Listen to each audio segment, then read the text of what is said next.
Halo, selamat datang di video animasi Optimizing Management Minimarket Koperasi Poli Batam. Perkenalkan, kami dari kelompok 1 Prodi Akuntansi Manajerial semester 4 kelas C. Gambaran umum sejarah minimarket Koperasi Poli Batam.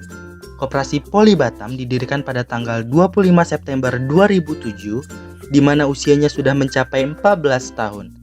Minimarket Koperasi Poli Batam didirikan pada tahun 2009 oleh Ibu Kartika Sari. Target pemasaran adalah mahasiswa, dosen, staf, dan warga Poli Batam. Tujuan berdirinya minimarket adalah untuk memenuhi kebutuhan warga Poli Batam. Berikut adalah visi dan misi dari minimarket Koperasi Poli Batam.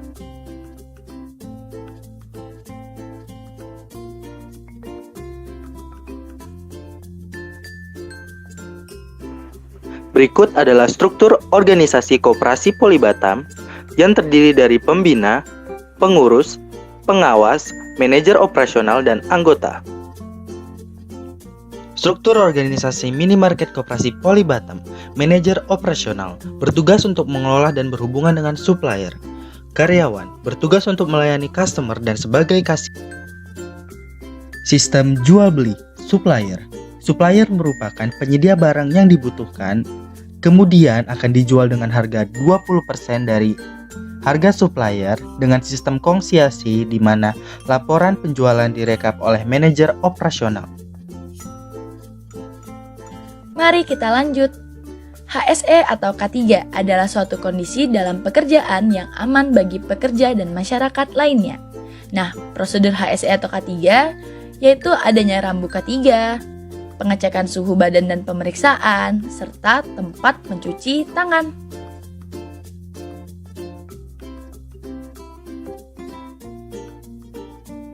Packaging merupakan proses berkaitan dengan perancangan dan pembuatan wadah atau pembungkus untuk melindungi suatu produk.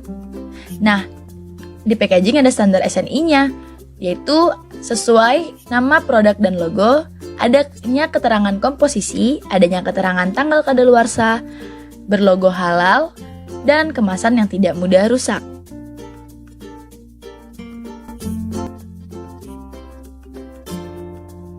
Setelah itu ada inventory management, yaitu proses pengelolaan dan pengontrolan atas persediaan barang atau produk yang akan didistribusikan oleh perusahaan kepada konsumen. Nah, metode yang digunakan untuk mengontrol persediaan yaitu metode analisis ABC. Lalu, analisis ABC itu apa sih? Nah, analisis ABC adalah metode dalam manajemen persediaan atau inventory management untuk mengendalikan sejumlah kecil barang tetapi mempunyai nilai investasi yang tinggi. Nah, produk yang dijual di minimarket koperasi berupa makanan, minuman, ice cream, obat, serta ada aksesoris dan barang custom lainnya. Kami membagi persediaan ke kelas-kelas. Yang pertama, kelas A merupakan kelas dengan kisaran total unit 15-20% dari total seluruh barang, tetapi merepresentasikan 75-80% dari total nilai uang. Lalu yang kedua, kelas B merupakan kelas dengan kisaran total unit 20-25% dari total seluruh barang, tetapi merepresentasikan 10-15% dari total nilai uang. Dan yang terakhir, kelas C merupakan kelas dengan kisaran jumlah unit 60-65% dari total seluruh barang, tetapi merepresentasikan 5-10% dari total nilai uang. Produk yang tergolong ke dalam kelas A mempunyai kontribusi terhadap pendapatan hingga 80%, sehingga produk kelas A tidak boleh kosong. Artinya, ketika kosong, maka akan mengurangi pendapatan minimarket Koperasi Poli Batam secara signifikan. Selanjutnya, ada warehouse management, yaitu suatu aktivitas yang berada di dalam gudang dari proses penerimaan barang, penyimpanan barang, sampai barang tersebut diterima oleh konsumen.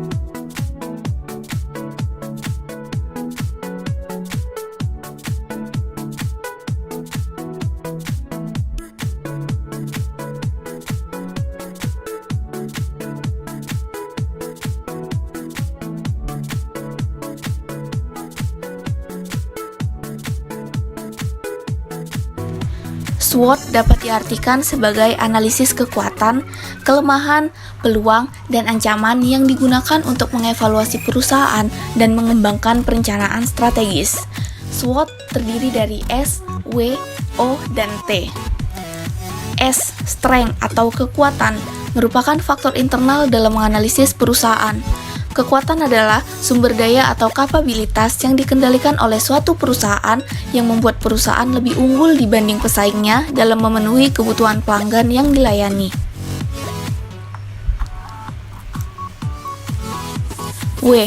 Weakness atau kelemahan, merupakan faktor internal dalam menganalisis perusahaan. Weakness merupakan cara menganalisis kelemahan di dalam sebuah perusahaan yang menjadi kendala serius dalam kemajuan suatu perusahaan.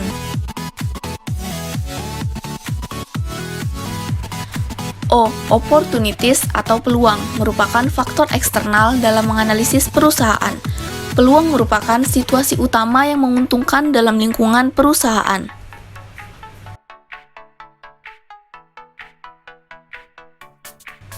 Terakhir, ada T, yaitu threats atau ancaman, yang merupakan faktor eksternal dalam menganalisis perusahaan. Ancaman merupakan situasi utama yang tidak menguntungkan dalam lingkungan bagi suatu perusahaan. Berikut adalah analisis SWOT minimarket koperasi Polly Batam. Yang pertama ada strength atau kekuatan. Yang kedua ada weakness atau kelemahan dari minimarket koperasi Polly Batam.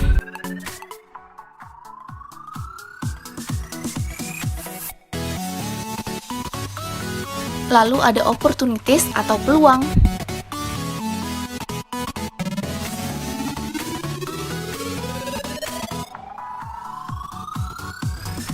Dan yang terakhir ada threats atau ancaman minimarket koperasi Polly Batam.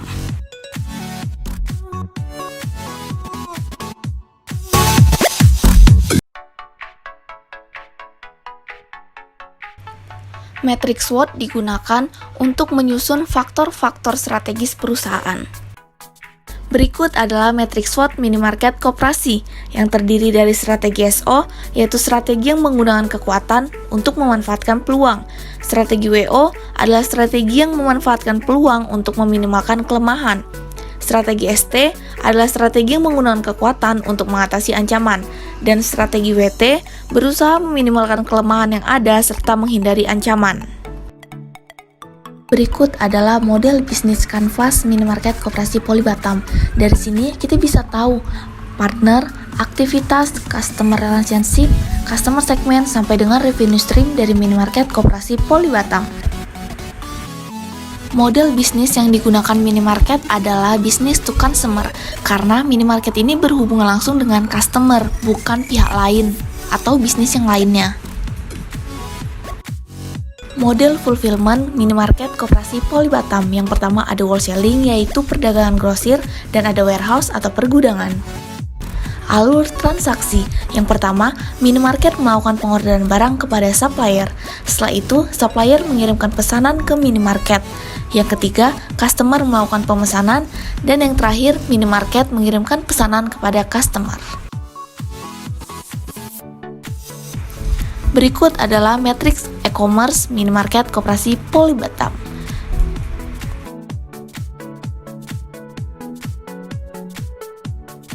Selanjutnya adalah fishbone diagram, yaitu untuk mencari akar permasalahan dari koperasi minimarket Polly Batam.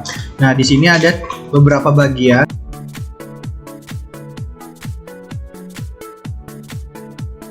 Yang pertama adalah man.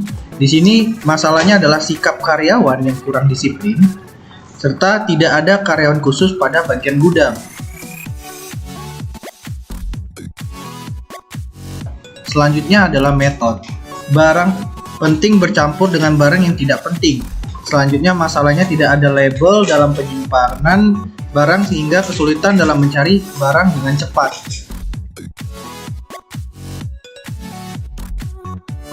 Yang ketiga ada environment, atau masalah di sini adalah keadaan gudang yang tidak bersih dan berdebu.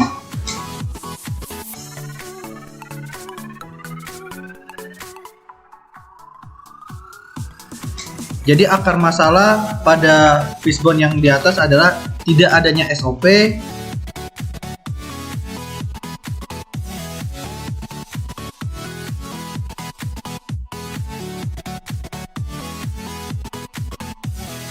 penataan yang tidak terstruktur,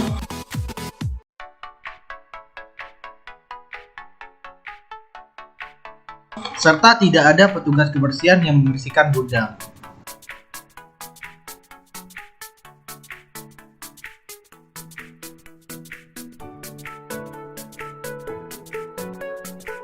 Selanjutnya, solusi permasalahan. Berdasarkan permasalahan yang telah dijelaskan pada fishbone di atas, penulis mengusulkan kepada pihak minimarket Koperasi Poli Batam beberapa solusi dalam permasalahan tersebut. Yang pertama yaitu adalah membuat standar operasional prosedur atau SOP kerja karyawan. Yang kedua, penataan gudang dapat dilakukan dengan sebaik-baiknya. Untuk penataan gudang, kami menggunakan metode 5S. Apa itu metode 5S? Berikut adalah penjelasannya.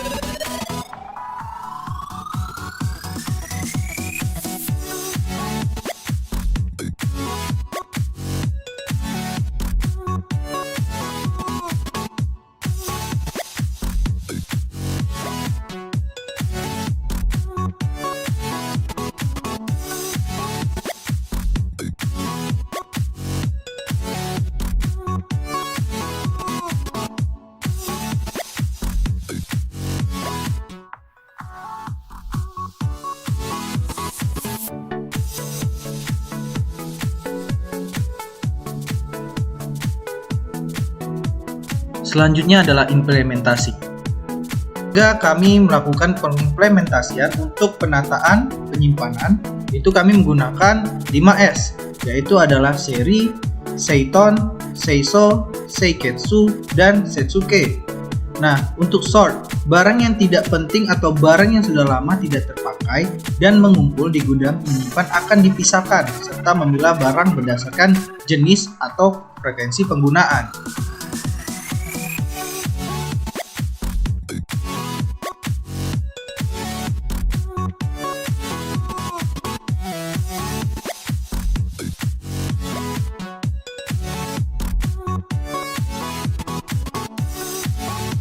Yang kedua, set in order. Implementasinya yaitu membuat inventory label pada storage untuk menandakan persediaan pada rak dan membuat storage untuk produk yang telah kadaluarsa dan yang akan diretur ke supplier.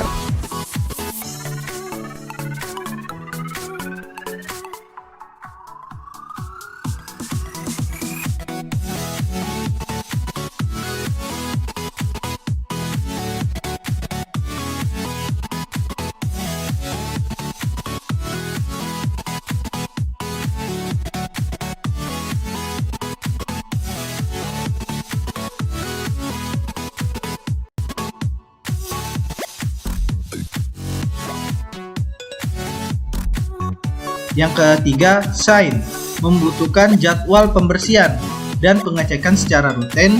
Pengecekan yang dilakukan adalah untuk memastikan standar kebersihan pada gudang koperasi.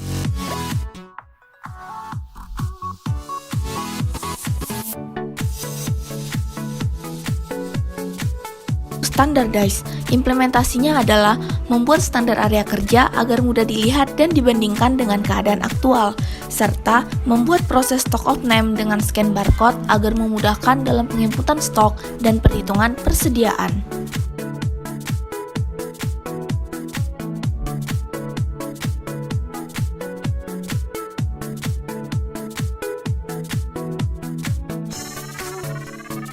Yang kelima dan terakhir adalah sustain, menunjuk penanggung jawab untuk memastikan konsistensi pelaksanaan 5S oleh setiap orang di setiap area.